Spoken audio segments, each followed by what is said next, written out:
L'invité de la matinale.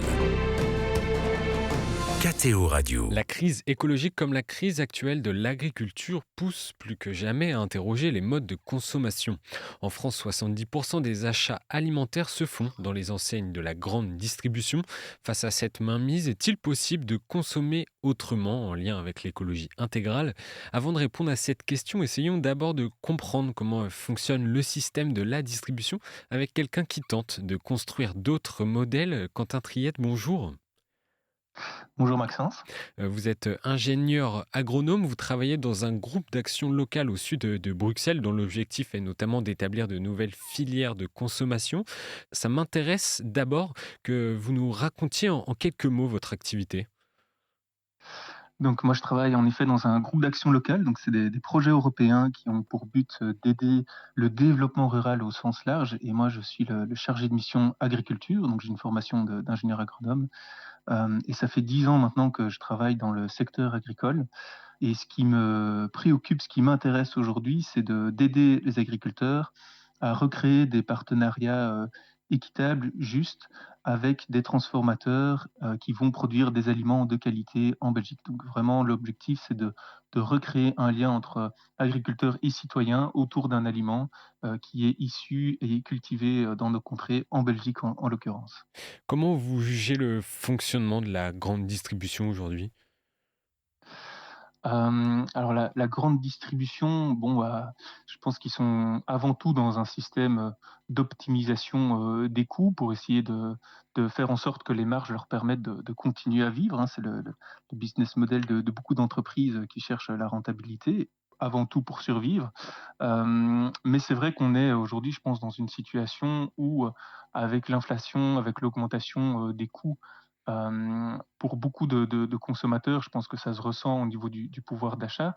Il y a voilà, il y a une mainmise, en tout cas, au niveau des supermarchés, avec parfois peut-être un manque de transparence sur comment ces prix s'établissent, parce qu'on voit tout qui augmente, mais finalement, on entend aussi souvent, et particulièrement en ce moment, les agriculteurs qui grognent, parce que eux, leur prix d'achat sur les marchés internationaux et sur les marchés locaux aussi, ne sont pas suffisamment rémunérateurs. Et donc c'est clair que ça pose toute une série de questions sur l'ensemble de la chaîne, de transformation et d'approvisionnement, jusqu'aux produits finis qui vont être consommés, qui eux augmentent généralement, d'année en année. Alors qu'on voit qu'à la base, au niveau de la production agricole, il y a une certaine incertitude, une certaine volatilité des prix avec, des années qui sont parfois très très néfastes pour la trésorerie des agriculteurs. Et comment sont fixés les prix des produits vendus en magasin?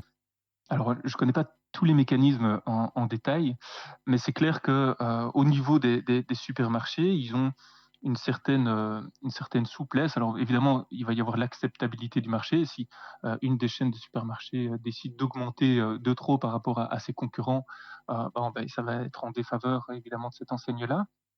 Maintenant, on observe quand même cette certaine opacité sur les prix.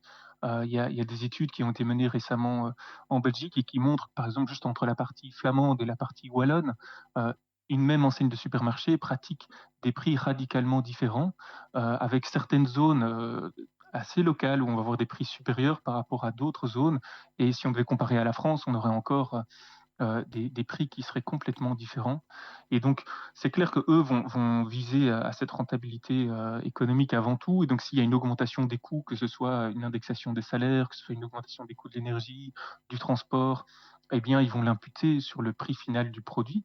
On va dire que c'est légitime, mais par contre, ça pose des questions, comme je le disais, par rapport à l'ensemble des acteurs qui se retrouvent dans cette filière et tous n'ont pas cette capacité, comme les agriculteurs par exemple, à impacter leur augmentation de coûts sur le prix du produit qu'ils vont vendre. Et Voilà. sur quoi repose l'équilibre économique de ce système? Il y a les marchés internationaux aujourd'hui, permettent, heu, à beaucoup de transformateurs et de producteurs d'aliments, bah, de se fournir en permanence sur un marché mondial avec, par exemple des céréales ou d'autres types de grains ou d'autres types de produits alimentaires, à des prix, très concurrentiels et d'une année à l'autre, peut-être, les grains vont venir majoritairement, d'Australie ou des États-Unis ou d'Amérique latine ou d'Ukraine, de Russie. Ce marché s'adapte en fonction, des prix qui sont toujours fixés, alignés sur les prix les plus bas de production à l'échelle mondiale. Hem et puis, chaque acteur va essayer de prendre sa marge, pour fournir au final le consommateur. Mais, on voit bien que par exemple les perturbations, que ce soit au niveau géopolitique, ou le début de la guerre en Ukraine, heu, ont eu de vrais impacts sur le marché international, et dans ce cas-là, bah, il y a un effet d'emballement, ce marché se crispe, se tend, on peut avoir une augmentation des coûts de production, et dès qu'on va avoir une augmentation des coûts à la production, en tout cas à la vente des matières premières, par exemple des céréales, eh bien l'ensemble des acteurs qui suivent au niveau de la filière, que ce soit les transformateurs et la grande distribution, vont augmenter leurs prix. C'est quasiment certain à chaque fois. Et donc là, on va dire que c'est légitime, c'est normal. Mais par contre, quand les prix des matières premières descendent, comme aujourd'hui au niveau des céréales, les prix sont au plus bas, on voit jamais finalement le prix du pain, qui a augmenté il y a 2 ans parce que les prix des céréales, avaient augmenté. Quand les prix des céréales redescendent, on voit jamais le prix du pain qui va redescendre, en disant: «Ah bah oui, finalement on paye notre farine moins cher», un boulanger va jamais argumenter de cette manière-là pour justifier une diminution du prix. Et donc, voilà, on voit que ça pose vraiment beaucoup de questions, surtout pour nos agriculteurs en Europe, qui sont sujets à toute une série de normes environnementales, sociales, et qui, d'une année à l'autre, vont recevoir des prix qui ne sont pas suffisamment rémunérateurs et qui ne permettent pas de contribuer à la dignité de leur travail, au jour le jour. Et peut-on consommer en supermarché tout en respectant le principe de juste rémunération du producteur et notamment du producteur, local?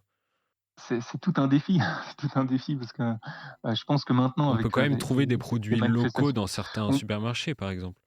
on peut trouver des produits locaux dans les supermarchés. D'ailleurs, c'est une stratégie que les supermarchés ont développée, face au développement de toutes les nouvelles petites enseignes, de magasins bio, par exemple. La plupart ont des grands rayons bio où c'est bien identifié, et certains identifient aussi très clairement les produits locaux, soit avec des petits drapeaux, voire même les marques, elles-mêmes essayent de s'identifier au mieux avec soit un drapeau français, soit un drapeau belge en l'occurrence, pour essayer de se différencier, justement montrer qu'il y a une éthique qui est derrière. Hem Et donc, oui, faire attention à ces labels ou à cette identité nationale, locale en termes d'approvisionnement, c'est important. Après, ça, de nouveau, ça ne veut pas toujours dire qu'il y a un prix juste payé à l'agriculteur. C'est pas parce qu'on s'approvisionne avec un yaourt, avec du lait qui vient de nos contrées, que l'agriculteur a été payé à un prix équitable pour son lait. En fait, peut-être que ça restait sur les marchés internationaux. Donc là, il y a parfois des labels qui permettent de reconnaître ça.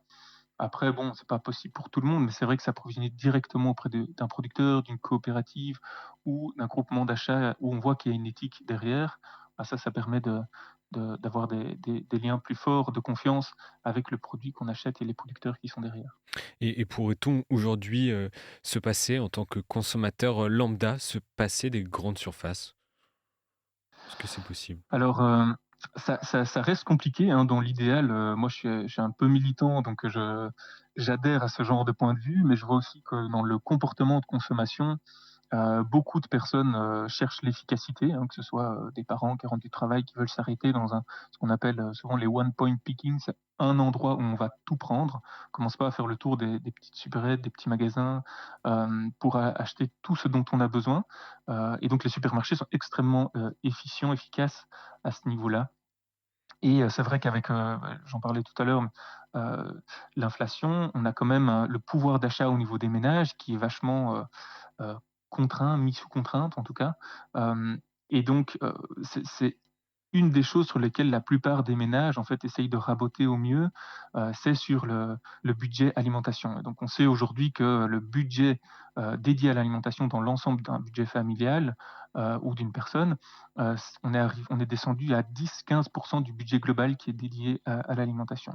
Alors qu'au début, il y a un siècle, on était à 40-50 Mmh. de notre budget qui était dédié à l'alimentation.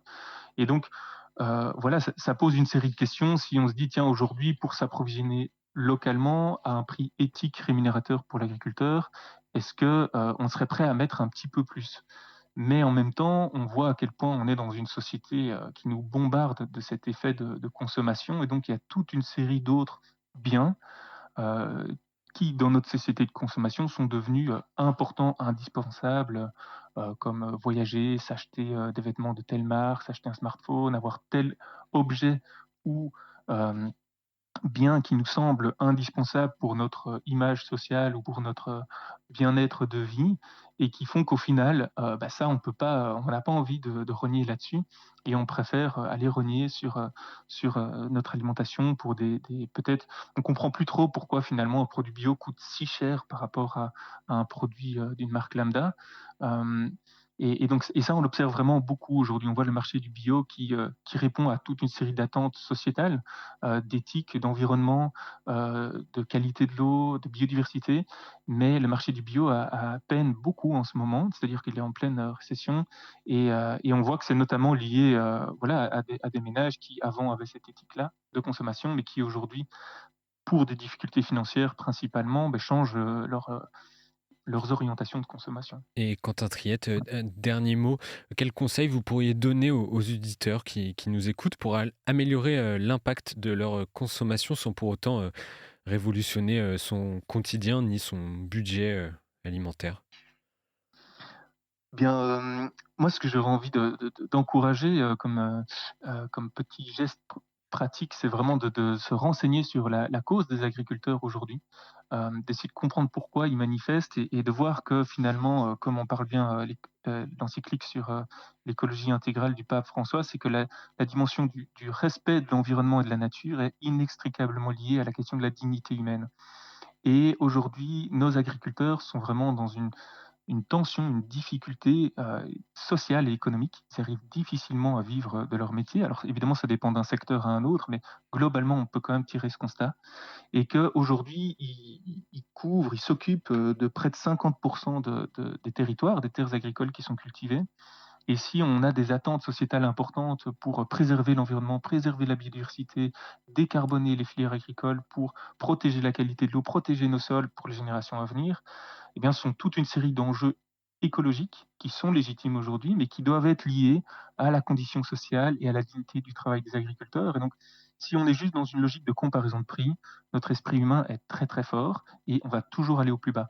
Maintenant, si on arrive à comprendre qu'est-ce qui se joue derrière et qui sont ces agriculteurs qui travaillent corps et âme, souvent bien plus d'heures que n'importe quel travailleur, pour gagner beaucoup moins que la majorité des travailleurs, on se rend compte que finalement, payer un prix juste, pour un aliment de qualité, ça en vaut la peine. En tout cas, c'est ce que je crois. Voilà. Merci beaucoup Quentin Triette d'être venu nous parler sur KTO Radio depuis la Belgique de nos modes de consommation afin de les questionner. Je rappelle que vous êtes ingénieur agronome et que vous travaillez notamment dans le sud de Bruxelles dans un groupe d'action locale. Merci beaucoup, bonne journée. Oui, merci Maxence, au revoir.